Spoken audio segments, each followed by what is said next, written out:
হয়, তাৰমানে জৰহিমিল্লী আৰক্ষী চকীৰ ভাৰপ্ৰাপ্ত বিষয়াজন অঞ্জন জ্যোতি শৰ্মাই আজি চাম্বুপাৰা গাঁৱত শ্বাহজাহান আলীৰ ঘৰত অভিযান চলাই 1 কেজি 800 গ্ৰাম গাঞ্জা উদ্ধাৰ কৰে। এতিয়া যিটো আমাৰ অঞ্জন শৰ্মা ছাৰে যিটো অভিযান চলাই আছে, আমাৰ ৰাইজৰ কাৰণে বহুত ধুনীয়া অভিযান চলাই আছে। তাৰ কাৰণে বেছি বাৰু নকওঁ, তাৰমানে যিটো কৰি আছে ভালে কৰি আছে। এইখিনিয়ে মোৰ বক্তব্য। ধন্যবাদ। গাঞ্জা ধৰবা আহিছে ছাৰে নামটো নাজানো মই 1 কেজি 700 গ্ৰাম কিমান গ্ৰাম গাঞ্জা ওলাইছে মই এইখিনি দেখা পাইছো। মই আগত কি কৰিছে মই নাজানো।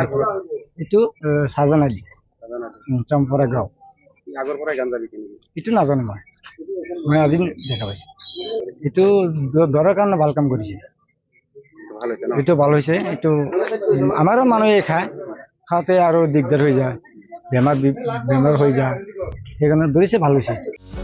যিকোনো খবৰৰ বাবে যোগাযোগ কৰক আমাৰ এই নম্বৰত 9181 307 221।